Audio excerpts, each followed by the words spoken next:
day. I am Lady May Patac from BSHM3A, and for today's discussion is all about Insurance Law Chapter 14. Learning Objectives. Enumerate items that can be insured by tourism establishments. Identify the rationale behind the concept of insurance. Explain the different kinds of insurance. And identify the advantages and disadvantages of having insurance. So insurance is very useful for the companies engaged in the tourism industry because there are many kinds of risk in enterprises where investments oftentimes is quite substantial. By way of example, an employer can subscribe to a group insurance of his employees as part of its employee benefit program. Companies utilize building structures for the operation of their hotels, restaurants, and other tourism-related establishments may think if investing in property insurance against fire, earthquake to protect the investments. Lastly, an investment is marine insurance, the usual practice among companies engaged in the transportation of cargoes at sea may also be looking at. So insurance is crucial for companies in the tourism industry due to the significant risk and substantial investments involved. So for instance, employers can offer group insurance to employees as part of their benefits program. Companies owning buildings like hotels and restaurants can invest in property insurance to safeguard against fire or earthquakes. Additionally, marine insurance is advisable for business transporting cargo by sea, providing further protection for their investments. Definition and concept. Section 2.1. A contract of insurance is an agreement whereby one undertakes for a consideration to indemnify another against loss, damage, or liability arising from an unknown or contingent event. So a contract of insurance is defined as an agreement where one party, the insurer, agrees for a fee, the premium, to compensate another party, the insured, for losses, damage, or liabilities resulting from uncertain or unforeseen events. So this contract provides financial protection against specific risk. Insurable interest. Section 10. Every person has an insurable interest in the life and health. So every person has an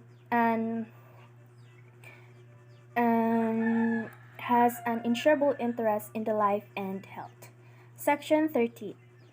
Every interest in the property. So section 10. So everyone has an insurable interest in their own life and health. So meaning they can insure themselves against health risk or death. Section 13. Every interest in property, whether real or personal, or any relation thereto, or liability in respect thereof, of such nature that a contemplated peril might directly indemnify the insured, is an insurable interest. So, insurable interest is properly exists if a potential peril could cause direct damage to the insured. This applies to both real and personal property. Section 14. An insurable interest is properly may consist in an existing interest, in quote interest founded on an existing interest, and an expectancy coupled with an existing interest that out of which the expectancy arises. So, insurable interest in property can base on a current ownership interest, a developing interest based on the existing one, and an expected future interest as long as it is linked to an existing interest. Section 15.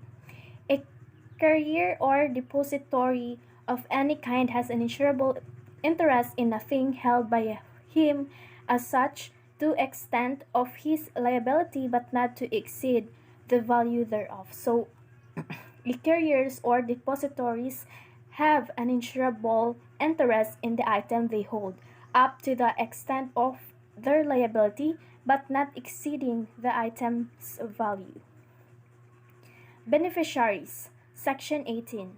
No contract or policies of insurance on property shall be enforceable except for the benefit of some person having an insurable interest in the property insured. So, an insurance contract or policy on property is only enforceable if it benefits someone with an insurable interest in the property. Section 19. An interest in property insured must exist when the insurance takes effect and when the loss occurs, but need not exist in the meantime. An interest in the life or health of a person insured must exist when the insurance takes effect, but need not exist thereafter or when the loss occurs. So, the insurable interest in property must be present both when the insurance starts and when a loss happens. But it doesn't need to exist in between these times. For life or health insurance, the insurable interest must exist when the policy begins, but it doesn't need to continue after the point or when the loss occurs. Fire insurance. Section 167. As used in the code, the term fire insurance shall include insurance against loss by fire, lightning, windstorm, tornado, or earthquake and other allied risk when such risks are covered by extensions of fire insurance policies or under separate policies. So fire insurance covers losses not only for fire but also from lightning, windstorms, tornadoes, earthquake, and other related risks. So these risks can be included either by existing fire insurance policies or through separate policies. War risk insurance. So war risk insurance is an insurance covering damage caused by acts of war. Includes covered for war, hijacking, and related perils. Insurers have intended to with their liability covered for weapons of mass destruction.